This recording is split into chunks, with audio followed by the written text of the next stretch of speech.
स्वागत है बच्चों आप सभी लोगों का इस वीडियो में। मैं हूं अना, मैं हूं आपकी मैथ्स मेंटोर। आज के इस वीडियो में बच्चों हम बात करने वाले हैं अपने रियल नंबर्स के इंट्रोडक्शन वीडियो के बारे में। पहला चैप्टर है, बहुत ही ज्यादा सिंपल है एंड वेटेज भी इसकी अच्छी खासी है। इसकी जो वेटेज है वो है आपकी 6 मार्क्स है, मतलब ये आपके बोर्ड एग्जाम में कितने मार्क्स आने वाला है, 6 मार्क्स का आने वाला है। बिल्कुल सिंपल सा चैप्टर है, इंटरेस्टिंग भी है। अगर आपने पूरी वीडियो देख ली इंट्रोडक्शन वीडियो तो आपको बहुत ज्यादा हेल्प मिलेगी क्वेश्चंस करने में। ठीक है, तो आज की इस वीडियो में सबसे पहले हम बात करेंगे रियल नंबर्स में हमारे टाइप्स ऑफ नंबर्स क्या क्या आते हैं। ये जो चैप्टर है फाउंडेशन आपके पूरे मैथ्स का, इसमें आप सारे नंबर्स के बारे में सीखते हैं। ठीक है, तो चलिए स्टार्ट करते हैं अपना क्लासिफिकेशन ऑफ नंबर के बारे में। देखिए क्लासिफिकेशन ऑफ नंबर, बहुत सारे नंबर्स आते हैं। ठीक है, उनको थोड़ा थोड़ा समझ लेते हैं कि क्या क्या होते हैं। अगर आपको इसके पूरा डिटेल में वीडियो चाहिए तो वो भी आपको मिल जाएगा, डिस्क्रिप्शन में लिंक आपको मिल जाएगा। ठीक है, चलिए देखो पहला नंबर जो होता है वो क्या होता है, नेचुरल नंबर। नेचुरल नंबर हमारे बेसिकली क्या होते हैं, काउंटेबल्स नंबर्स भी होते हैं। ठीक है, जो हमारे काउंटेबल्स नंबर होते हैं, जैसे अगर हमें कुछ काउंट करना है तो हम कैसे काउंट करना स्टार्ट करते हैं, 1 2 3 4। ठीक है, तो नेचुरल नंबर जो होता है बेसिकली वो कहाँ से स्टार्ट होते हैं, 1 से। 1 2 3 4 5 6 और कहाँ तक जाते हैं, इनफाइनाइट तक ये नंबर जाते हैं। ठीक है, ये कंडीशन होती है कि हमेशा पॉजिटिव नंबर होता है। ठीक है, कोई नेगेटिव नंबर नहीं होता, कोई डेसिमल नंबर यहाँ पे नहीं होता, सिर्फ कौन से नंबर होंगे, पॉजिटिव नंबर। एक बात और ध्यान रखना, जो नेचुरल नंबर होते हैं वो किससे डिनोट होते हैं, वो हमारे डिनोट होते हैं कैपिटल एन से। किससे डिनोट होते हैं बच्चों, कैपिटल एन से हमारे क्या डिनोट होते हैं, नेचुरल नंबर हमारे डिनोट होते हैं। क्लियर हो गई बात, नेचुरल नंबर वो नंबर से जो 1 से स्टार्ट होते हैं। अब आते हैं next, whole number. Whole number भी जो है वो कहाँ से निकल के बना है, नेचुरल नंबर से ही बनाया। बस यहाँ पे क्या लगा दिया, 0 और लगा दिया नेचुरल नंबर में, तो हमारे क्या बन गए नंबर्स, हमारे बन गए होल नंबर। ठीक है, नेचुरल नंबर है, बस यहाँ पे क्या लग गया, 0 और लग गया। ठीक है, अब होल नंबर किससे डिनोट होता है, होल नंबर डिनोट होता है बच्चों हमारा कैपिटल W। ये चीज आप याद रखना है किससे डिनोट होते हैं, क्योंकि आगे आने वाली क्लासेस में आपको बहुत ज्यादा यूज आता है इनका। ठीक है, तो इतना बड़ा बड़ा ना लिख के सिर्फ आपको क्या दे देगा, कैपिटल एन दे देगा। तो आपको ये समझना पड़ेगा कैपिटल एन जो है ये क्या है, हमारा नेचुरल नंबर है। ठीक है, कैपिटल W जो है वो क्या है, हमारा होल नंबर है। आगे बढ़ते हैं, देखो भाई नेक्स्ट क्या है हमारा, इंटीजर्स है। इंटीजर्स क्या होते हैं, इंटीजर्स में होल नंबर तो होते ही होते हैं, इसके अलावा नेगेटिव नंबर्स भी आ जाते हैं। ठीक है, क्या आ जाते हैं बच्चों, नेगेटिव नंबर्स भी आ जाते हैं। देखो माइनस का 4, माइनस का 3, माइनस का 2, -1। ठीक है, ये हमारे नेगेटिव, और भी हमारे नेगेटिव नंबर हो सकते हैं। यहाँ पर माइनस का इन्फिनिटी भी लिख देते हैं। ठीक है, इसके अलावा 0 भी आएगा, और कैसे नंबर्स आएंगे, नेचुरल नंबर भी यहाँ पर इंक्लूड हो जाएंगे। ठीक है भाई, तो ये थे हमारे इंटीजर्स, ये हमारे नेगेटिव नंबर, ये हमारा 0 और ये हमारे क्या है, पॉजिटिव नंबर। बेसिकली इनको हम नॉन नेगेटिव नंबर्स भी बोलते हैं। क्या बोलते हैं इसको, नॉन नेगेटिव नंबर्स। ठीक है, जिसमें 0 भी काउंट होता है। ओके, चलो अब बढ़ जाते हैं आगे, और ये होते हैं हमारे नेगेटिव नंबर्स। ये सारे जितने भी होते हैं हमारे, ओके एक मिनट, ठीक है, ये जितने भी होते हैं ये सारे हमारे क्या होते हैं, नेगेटिव नंबर होते हैं। ठीक, चलो अब आगे बढ़ जाते हैं। Next type of number, most important, rational और इरैशनल नंबर। रैशनल नंबर क्या होते हैं, वो नंबर्स होते हैं जो किसकी फॉर्म में लिखे जाते हैं, P/Q की फॉर्म में लिखे जाते हैं। ठीक है, P/Q की फॉर्म में कौन से नंबर्स होते हैं मैम, देखो ध्यान से, ये जो नंबर्स होते हैं P/Q की फॉर्म में होते हैं, और P/Q की फॉर्म में तो होते ही होते हैं, इसके साथ इसकी 2 कंडीशंस भी यहाँ पर ऐड हो जाती हैं। पहली जो कंडीशन होती है वो ये कहता है कि P और Q जो होने चाहिए वो क्या होने चाहिए, इंटीजर्स होने चाहिए। P and Q are integers. Integers हमने जैसे कि अभी हमने देखा, इंटीजर्स क्या होते हैं हमारे, जो नेगेटिव नंबर्स भी होते हैं, 0 में इंक्लूड होता है, और पॉजिटिव नंबर्स भी इंक्लूड होते हैं, है ना। अब दूसरी कंडीशन ये आती है कि डिनोमिनेटर जो है वो कभी भी 0 के इक्वल नहीं होना चाहिए। डिनोमिनेटर जो है वो कभी भी 0 के इक्वल नहीं होना चाहिए। और क्यों नहीं होना चाहिए, वो इसलिए नहीं होना चाहिए क्योंकि अगर डिनोमिनेटर 0 हो गया तो जो वैल्यू आती है वो क्या आती है, नॉट डिफाइन आती है। ठीक है, अब नॉट डिफाइन क्या होता है, नॉट डिफाइन वो होता है जिसकी वैल्यू कभी कैलकुलेट ही नहीं कर सकते हम। ठीक है, तो हमेशा ध्यान रखना कभी भी नेगेटिव में, डिनोमिनेटर में 0 नहीं आना चाहिए। ठीक, तो 2 कंडीशंस हो गई। अब ये तो पहली बात थी। अब इसके अलावा दूसरी बात मैं आपको बताना चाहती हूँ, इसके एग्जाम्पल्स भी ले लेते हैं। चलो एग्जाम्पल्स क्या होंगे इसके, कि माइनस का 2/3 हो गया। ठीक है, 100 बाई कितना हो गया, 4 हो गया। ये जो लिखे हैं नंबर सी क्या है, हमारे एक P/Q की फॉर्म में है, और दोनों के दोनों इंटीजर्स हैं, तो इसलिए ये हमारे क्या हो गए, रैशनल नंबर हो गए। ठीक है, पहली बात तो ये। दूसरी बात क्या होती है इसमें, दूसरी बात सुनो, दूसरी बात भाई, दूसरी बात ये कहता है कि जितने भी नेचुरल नंबर होंगे, जितने भी होल नंबर होंगे और जितने भी इंटीजर्स होंगे, ठीक है, जितने भी नेचुरल नंबर होंगे, जितने भी होल नंबर होंगे, जितने भी इंटीजर्स होंगे, वो सारे के सारे हमारे किसमें काउंट होते हैं, रैशनल नंबर ही हम उनको कहते हैं। अब लेकिन ये तो पी बाई क्यू की फॉर्म में होते ही नहीं। एक एग्जांपल उठाते हैं, जैसे मान लो 2 उठा लिया हमने, ठीक है, अभी तो पी बाई क्यू की फॉर्म में होता नहीं, लेकिन क्या हम इसको बना सकते हैं, इसके नीचे हम डिनोमिनेटर में कुछ नहीं होता तो क्या लिख देते हैं 1। अब ये क्या पी बाई क्यू की फॉर्म में बन गया, ठीक है। ऐसे कोई और सा नंबर उठा लो, माइनस का 102 उठा लो, इसके नीचे कुछ नहीं है तो हमने क्या लगा दिया 1, तो क्या ये भी किसके फॉर्म में हो गया, पी बाई क्यू की फॉर्म में हो गया, ठीक है। तो जितने भी नेचुरल नंबर होते हैं, जितने भी होल नंबर होते हैं, जितने भी इंटीजर्स होते हैं, उन सबको हम पी बाई क्यू की फॉर्म में बना सकते हैं। इसलिए वो सारे के सारे नंबर्स होते हैं वो क्या कहलाते हैं, रैशनल नंबर वो कहलाते हैं। क्लियर हो गई थी बात। चलो भाई अब आ जाते हैं तीसरी बात। तीसरी बात क्या कहती है, तीसरी बात ये होती है हमारी, ये तो चलो दूसरी बात थी ना, अब आते हैं तीसरी बात पे कि जितने भी टर्मिनेटिंग नंबर होंगे, कौन से नंबर बेटा, टर्मिनेटिंग, ठीक है, एंड रिपीटिंग नंबर्स।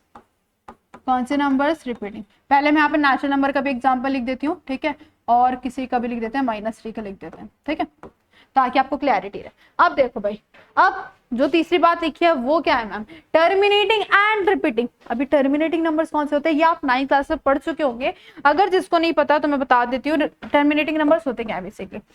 देखो मान लो मैंने लिखा 2.46, डेसिमल में नंबर है और पॉइंट के बाद 2 नंबर आके रुक गए, ठीक है। ऐसे नंबर्स जो किसमें हो, डेसिमल में तो हो, लेकिन कुछ पॉइंट के बाद आके वो क्या हो जाए, रुक जाए, चाहे वो 2 नंबर के बाद आके रुके, चाहे वो 3 नंबर के आके बाद रुके, लेकिन वो रुक जाने चाहिए, ठीक है। तो ये जो नंबर है, एक ऐसा नंबर कहलाएगा हमारा टर्मिनेटिंग। क्या मैम ये पी बाई क्यू की फॉर्म में हो सकते हैं, हाँ बेटा हो सकते हैं। देखो जरा 2.46 लिखा है, पॉइंट हटाओगे कितने नंबर है, 2 नंबर है, तो नीचे कितने 0 लग गए, 2 0, तो 246 अपॉन में 100 is in P by Q की फॉर्म में। क्लियर हो गई बात। एक और एग्जांपल लेते हैं, देखो भाई लिख दिया मैंने 3.41237, ठीक है। ये कितने नंबर है, 5 पॉइंट के बाद 5 नंबर है, लेकिन रुक गए ना, रुक गए, तो जब पॉइंट हटाओगे तो कितने 0 लग जाएंगे, 1 के साथ 5 0 और लग जाएंगे, और ये बन गया हमारा किसकी फॉर्म में, पी बाय क्यू की फॉर्म में।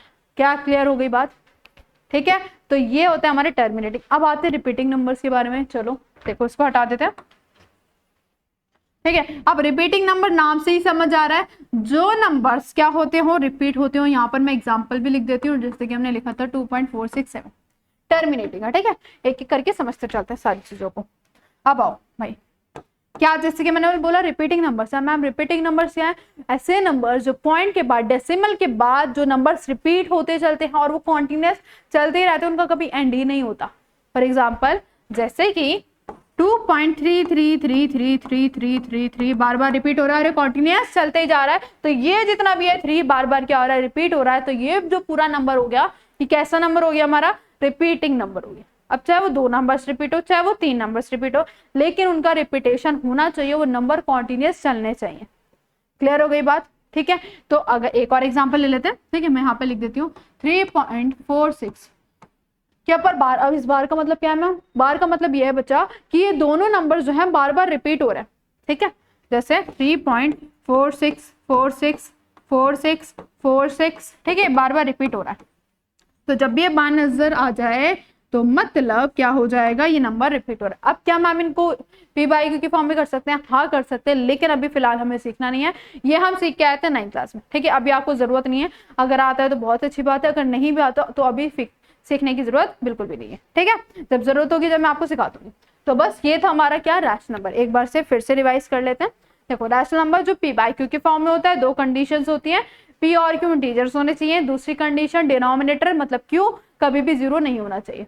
दूसरी बात क्या थी, जितने भी नेचुरल नंबर होंगे, जितने भी होल नंबर होंगे, जितने भी इंटीजर्स होंगे, वो सारे के सारे रैशनल नंबर में काउंट होंगे। तीसरी बात ये थी कि हमारे टर्मिनेटिंग नंबर्स क्या आते हैं, जो पॉइंट के बाद कुछ नंबर आके रुक जाते हैं, वो भी क्या होंगे, हमारे रैशनल नंबर होंगे। चौथी बात कि जितने भी हमारे रिपीटिंग नंबर्स हैं, मतलब पॉइंट के बाद जो नंबर्स रिपीट होते चले जाते हैं, उनको भी हम पी बाई क्यू के फॉर्म में कर सकते हैं, और वो भी किस में काउंट होते हैं, रैशनल नंबर में काउंट होते हैं। क्लियर हो गया यहाँ पे रैशनल नंबर का फंडा।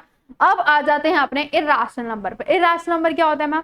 वो नंबर्स होते हैं जो रैशनल नहीं होते। अब वैसी बात है, हमारे पास रियल नंबर्स में सिर्फ दो ही नंबर्स होते हैं, एक रैशनल और एक इर्रेशनल। रैशनल अलग हो गए, तो इर्रेशनल अब क्या होते हैं? जो कि पी बाई क्यू की फॉर्म में नहीं होते। अब जो नहीं होते वो कौन से नंबर्स होते हैं? सिंपल सा वर्ड लिखूंगी, नॉन रिपीटिंग नंबर्स। कौन से नंबर्स? नॉन रिपीटिंग नंबर हमारे क्या कहलाते हैं? इर्रेशनल नंबर कहलाते हैं मैम। अभी नॉन रिपीटिंग नंबर्स क्या होते हैं? सिंपल सी चीजें, वहां पे रिपीटिंग था, यहाँ पे क्या आ गया? नॉन रिपीटिंग आ गया। जो नंबर्स मतलब डेसिमल के बाद रिपीट ना हो, कुछ भी नंबर्स आते रहे, वो कॉन्टिन्यूस चलता रहे। फॉर एग्जाम्पल जैसे मान लो 3 4 1 7 लिख दिया, 8 लिख दिया, ठीक है, 9 लिख दिया, ये 8 है बेटा, ठीक है। यहाँ क्या लिखा था मैंने? चलो कुछ भी लिख दो। 1 लिख दिया, 2 लिख दिया, 8 लिख दिया, 9 लिख दिया, 7 लिख दिया, 6 लिख दिया, 5 लिख दिया, ठीक है, 9 लिख दिया, 1 लिख दिया, 4 लिख दिया, और ये कॉन्टिन्यूस चलते जा रहे हैं, ठीक है। ऐसे नंबर्स वो क्या कहलाते हैं? हमारे नॉन रिपीटिंग नंबर्स कहलाते हैं। इनको कभी भी हम पी बाई क्यू के फॉर्म में नहीं कर सकते। क्लियर? अब और कैसे नंबर्स होंगे? जैसे जितने भी आपके रूट में प्राइम नंबर्स होते हैं, जैसे मान लो √2 हो गया, √3 हो गया, √5 हो गया, √7 हो गया, ठीक है, √15 हो गया, ठीक है, और √11 हो गया, ठीक है, रूट कितना हो गया हमारा? क्या हो गया हमारा? 31 हो गया, एक्सेट्रा एक्सेट्रा। ऐसे बहुत सारे नंबर्स हैं। ये जो नंबर है जब इनको पॉइंट में लेकर आते हैं तो ये कैसे नंबर्स बनते हैं? नॉन रिपीटिंग नंबर बनते हैं। इसके अलावा यहाँ पर एक पाई भी जुड़ जाता है। क्या जुड़ जाता है? पाई भी जुड़ जाता है। पाई की वैल्यू तो मैम 22/7 होती है, तो 22/7 तो पी बाई क्यू के फॉर्म में है ना, लेकिन बेटा इसकी करेक्ट वैल्यू नहीं होती। हम इसको मान के चलते हैं कि इक्वल है, लेकिन ये इक्वल बिल्कुल भी नहीं होती। तो पाई की जो वैल्यू होती है, अगर डेसिमल की बात करें तो वो होती है 3.14159, ऐसे कुछ समथिंग होती है, और वो कॉन्टिन्यूस अलग अलग वैल्यूज यहाँ पे होती हैं, तो वो चलती रहती है, ठीक है। तो जो पाई अगर आपको लिखा हुआ मिले तो आप क्या कहेंगे? वो इर्रेशनल नंबर है। लेकिन आपको 22/7 लिखा हुआ मिले, क्या लिखा हुआ मिले? 22/7 लिखा हुआ मिले, तो आप क्या कहेंगे? वो एक मैम रैशनल नंबर है। क्या आपको ये बात क्लियर हो गई है सारी की सारी? तो यहाँ पे हमारा इर्रेशनल नंबर भी खत्म हो जाता है। अब बढ़ जाते हैं अपने नेक्स्ट टॉपिक पे, and the next topic is हमारा prime number. What is prime number? बहुत सारे बच्चे कंफ्यूज रहते हैं, मैम ये प्राइम नंबर क्या होता है? देखो, प्राइम नंबर कुछ नहीं है, सिंपल सी चीज है, ऐसा नंबर जो अपने आप से डिवाइड हो जाए और 1 से हो जाए, ठीक है, अपने आप से हो जाए और किससे हो जाए? 1 से हो जाए, वो नंबर क्या कहलाता है? हमारा प्राइम नंबर कहलाता है। अब देखो सिंपल सी चीज है, एक एग्जांपल लेके चलते हैं, ठीक है। सिंपल सी चीज हम ये भी लिख सकते हैं कि इसके 2 फैक्टर्स होते हैं, एक तो इटसेल्फ और एक क्या? 1। बस ये बात ध्यान रख लो, समझ आ जाएगा कि प्राइम नंबर क्या होता है, ठीक है। एग्जांपल से समझ लेते हैं एक बार। जैसे मान लो हमने 2 लिखा, तो 2 एक तो अपने आप से हो जाएगा और एक किससे हो जाएगा? 1 से हो जाएगा, ठीक है। एक तो इटसेल्फ हो गया और एक क्या हो गया? 1। फॉर एग्जाम्पल हमने लिखा 17 भी अपने आप से हो जाएगा और किससे हो जाएगा? 1 से हो जाएगा। तो ये भी एक कैसा नंबर हो गया? प्राइम नंबर हो गया, ठीक है। मजा आ रहा है? चलो, अब एक आपके लिए क्वेश्चन है। क्या क्वेश्चन है मैम? ये क्वेश्चन है कि 1 इज अ प्राइम नंबर और नॉट। ये आप मुझे कहां बताएंगे? ये आप मुझे बताएंगे कमेंट सेक्शन, ठीक है, कि 1 एक प्राइम नंबर होता है या नहीं होता, ठीक है। चलो, अब आ जाते हैं अपने नेक्स्ट पे। नेक्स्ट क्या है हमारा? को प्राइम नंबर। क्या नंबर है बेटा? को प्राइम नंबर। अब को मतलब 2 नंबर्स, ऐसे 2 नंबर्स जिनका जो कॉमन फैक्टर है वो ओनली कितना हो? 1 हो। फॉर एग्जाम्पल यहाँ पे पहले मैं लिख भी देती हूँ कि जो कॉमन फैक्टर होना चाहिए वो ओनली कितना होना चाहिए? 1 होना चाहिए, ठीक है। फॉर एग्जाम्पल हमारे पास एक एग्जाम्पल है 2 और 3 का। देखो भाई, 2 की अगर बात करो तो अपने आप से जाएगा, 1 से जाएगा। 3 की बात करो तो अपने आप से जाएगा, 1 से जाएगा। अब अगर मैं यहाँ पे कॉमन नंबर की बात करूँ तो कॉमन नंबर दोनों में कॉमन फैक्टर क्या है? ओनली 1 है। तो 2 और 3 हमारे कैसे नंबर्स हो गए? वो प्राइम नंबर्स हो गए, ठीक है भाई। क्लियर हो गई थी बात? अब आ जाओ नेक्स्ट नंबर पे। नेक्स्ट क्या हो सकता है हमारा? एक और नंबर ले लेते हैं। 12 ले लिया और क्या ले लिया? 17 ले लिया। ये दोनों नंबर्स भी क्या है? को प्राइम। अब मैम ये तो बहुत सारी टेबल से जा सकता है, 3 से भी जा सकता है, 2 से भी जा सकता है, 4 से भी जा सकता है, 1 से भी। लेकिन जो 17 है वो अपने आप से जाएगा 1 से। लेकिन कॉमन जो फैक्टर है वो कितना है दोनों का? ओनली 1 है। और ये 12 से भी जा सकता है ना, ठीक है, तो 1 2 3 4 5, इसके 5 फैक्टर है, इसके 2 फैक्टर है, लेकिन कॉमन फैक्टर क्या है बच्चों, हमारा सिर्फ एक ही है। क्लियर है इतनी बात? ठीक है, अब बढ़ जाते हैं अपने कंपोजिट नंबर पे। किस पे बढ़ जाते हैं? अपने कंपोजिट नंबर पे। देखो भाई, कंपोजिट नंबर क्या होता है? More than 2 factors. क्या होता है इसके फैक्टर्स? More than 2 factors. ऐसा नंबर जिसके क्या हो, 2 से ज्यादा फैक्टर हो। अब कैसा होगा नंबर? सबसे पहले हम ले लेते हैं 12। 12 का एग्जाम्पल ले लेते हैं। ठीक है, किस किस से जा रहा है? 3 से भी जाता है, 2 से भी जाता है, 4 से भी जाता है, 6 से भी जाता है, एंड 12 से भी जाता है, और 1 से भी जाता है। ठीक है, यहाँ पे 6 भी आ जाएगा एक। तो मतलब देख रहे हो आप, मोर देन 2 फैक्टर्स है। ठीक है, अगर मैं बात करूं सबसे छोटा, ये आपका पूछा जाता है कि स्मॉलेस्ट कंपोजिट नंबर क्या होता है, इसको मार्क करके लिख लो, ये आता ही आता है एमसीक्यू में। स्मॉलेस्ट कंपोजिट नंबर क्या होता है? सबसे जो स्मॉलेस्ट नंबर होता है वो क्या होता है हमारा? 4 होता है। क्या होता है बेटा?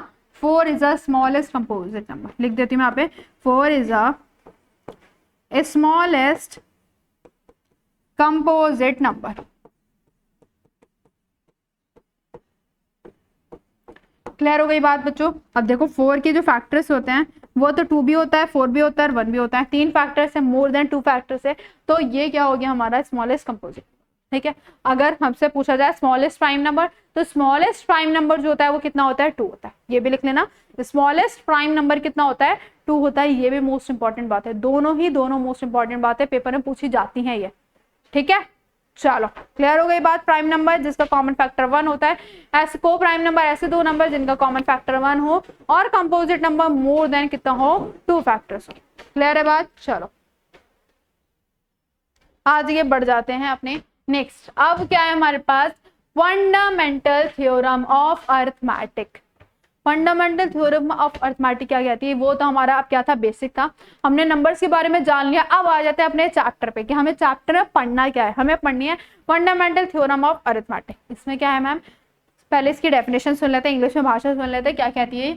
एवरी कंपोजिट नंबर, देखो कंपोजिट नंबर का यूज आ गया, इसलिए हमने वो सारे नंबर्स पढ़े थे क्योंकि उनका यूज आना ही आना है आगे। ठीक है, तो हर composite number can be written as a product of prime in one and only one way. क्या बोलता है कि अगर हम कोई भी कंपोजिट नंबर है उसके क्या करते हैं? फैक्टर्स लिखते हैं, जो फैक्टर्स आते हैं वो क्या आते हैं? प्राइम नंबर के प्रोडक्ट में आते हैं।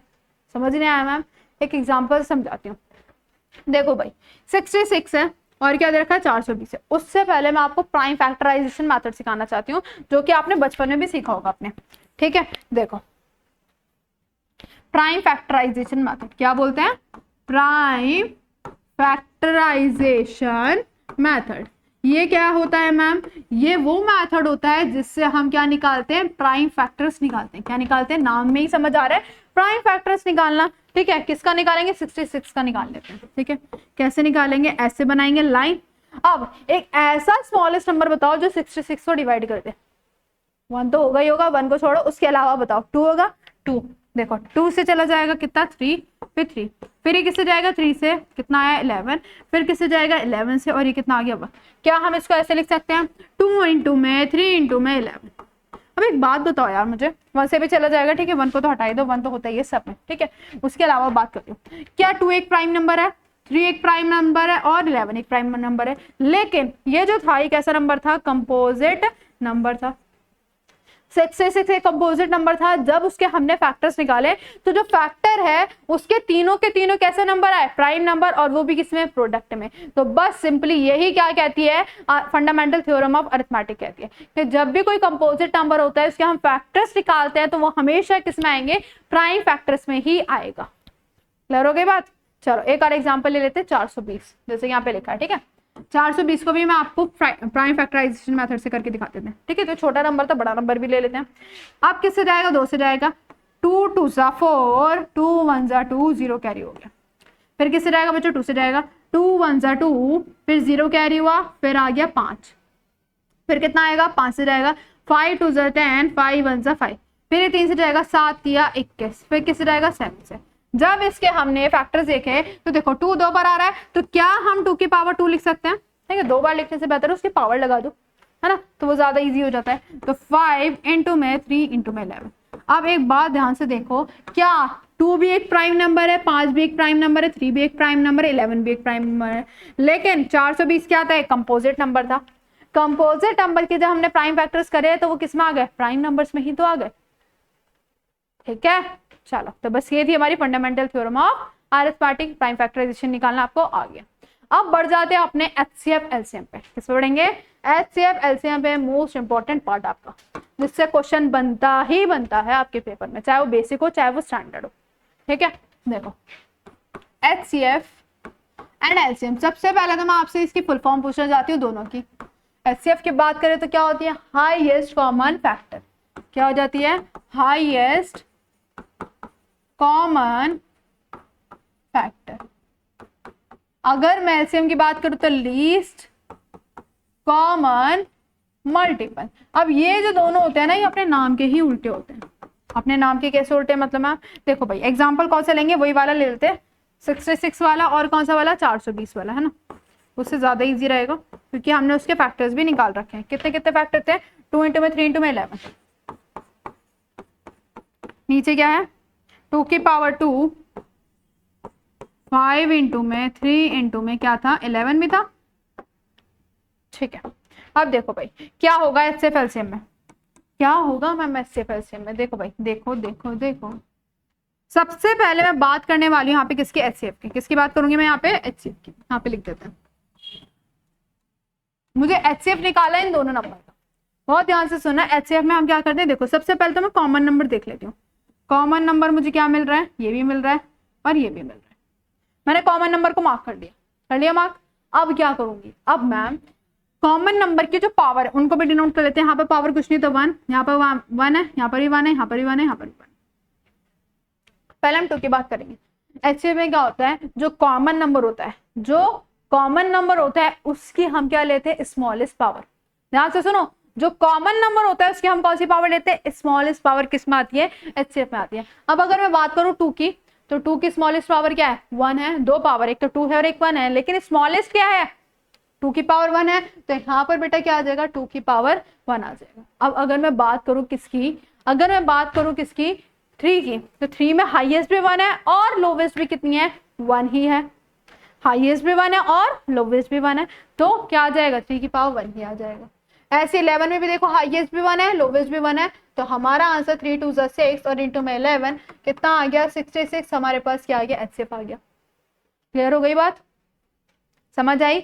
लिख के ले, मतलब यहाँ पर कॉपी में जहां पर आप नोट करोगे ना, वहां पे लिख लो कि एचसीएफ में क्या आता है, कॉमन नंबर की लोवेस्ट पावर। ठीक है, अब आते हैं एलसीएम में। एलसीएम में क्या होता है मैम, देखो सिंपल सी चीज है। सबसे पहले तो हम कॉमन नंबर ही देखते हैं इसमें। ठीक है, कॉमन नंबर की इसमें हाईएस्ट पावर आती है। यहाँ पर लीस्ट वर्ड लिखता है तो मतलब हम क्या लेंगे, हाईएस्ट। वहां पर हाईएस्ट लिखा था तो हम क्या लेते हैं, लीस्ट पावर लेते हैं। जैसे कि मैंने बोला अपने नाम के दोनों उल्टे हैं। ठीक है, अब देखो हाईएस्ट पावर क्या है, 2 की पावर 2 में, 2 की पावर 2 है। हाईएस्ट पावर 3 की पावर 1 और 11 की पावर 1। क्या मैम बस इतना आएगा, नहीं बेटा। अब कॉमन नंबर तो आता ही आता है, इसके अलावा जो अनकॉमन नंबर होता है वो भी इसमें काउंट होता है। अब अनकॉमन कौन सा है, 5 है, तो इसमें 5 भी आ जाएगा। उसमें कॉमन नंबर ही आएगा, सिर्फ ये बात ध्यान रखना, एचसीएफ में सिर्फ कॉमन नंबर आएगा, लेकिन एलसीएम में कॉमन नंबर के साथ जो अनकॉमन नंबर है, मतलब जो अलग वाली कैटेगरी है जो कॉमन नहीं थी, वो भी इसमें इंक्लूड हो जाती है। क्लियर हो गई बात। एक और एग्जांपल करेंगे तो और अच्छे से क्लियर हो जाएगा। ठीक है, तो इन सबको आपको मल्टीप्लाई कर देना एंड आपका क्या आ जाएगा, आंसर आ जाएगा। ठीक है, कर देती हूँ, चलो मैं आ दो।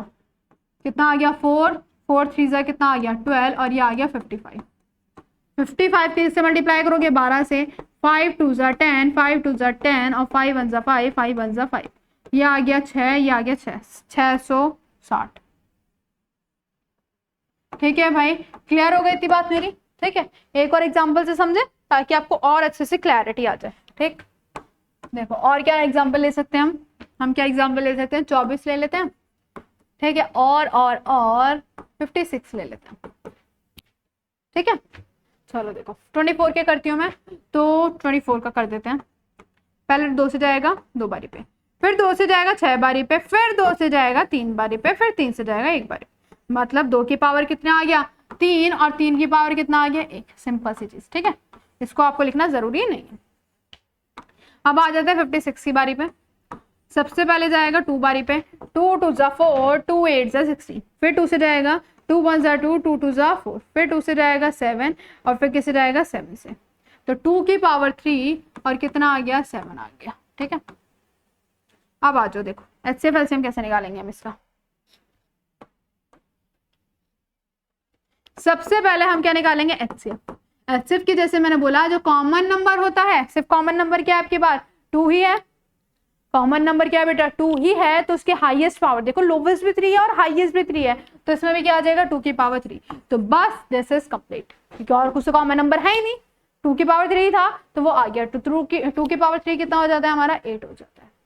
अब आते हैं अपने एलसीएम पे, किस पे आएंगे बेटा एलसीएम। सबसे पहले तो कॉमन नंबर 2 की पावर 3, इसके अलावा दो अनकॉमन नंबर भी हैं वो भी इसमें इंक्लूड हो जाएंगे। क्लियर हो गई ना इतनी बात। ठीक है, तो ये होता है हमारा HCF LCM निकालने का तरीका, इसको बहुत अच्छी तरीके से सीख लो। ठीक है, और आगे आने में जैसे हम एक्सरसाइज करेंगे उसमें भी हम सीखने वाले हैं। ठीक है, तो कोई टेंशन लेने वाली बात नहीं है, बहुत सारे हम इसको क्वेश्चंस करेंगे एक्सरसाइज के। क्लियर, चलो बस एक लास्ट टॉपिक रह गया। लास्ट टॉपिक क्या कहता है, हमारे पास वेरिफिकेशन। मान लो हमारे पास 2 नंबर दे रखे हैं, ठीक है, जैसे कि ए और भी 2 नंबर दे रखे हैं, इनमें ना एक रिलेशनशिप होता है कि 2 नंबर से उनका HCF निकाला गया, LCM निकाला गया, उन दोनों का प्रोडक्ट कर दिया गया। अब वो किसके इक्वल आता है, उन दोनों नंबर्स के प्रोडक्ट के, उन दोनों नंबर्स के प्रोडक्ट के क्या आता है, वो इक्वल आता है। अब मतलब मैम देखो सिंपल सी चीज है, जैसे हम इसी का एग्जांपल ले लेते हैं। ठीक है, यहाँ पर इसको A मान लेते हैं, इसको क्या मान लेते हैं B मान लेते हैं। यहाँ पे पुट करते हैं 24 इंटू में कितना 56। ठीक है, अब देखो इनका HCF कितना है 8 आया और LCM इतना आ गया। ठीक है, मल्टीप्लाई कर देना, आ जाएगा 8 7 या 21। ठीक है, ये आ गया 8 8 2 16 मतलब 168 आ गया।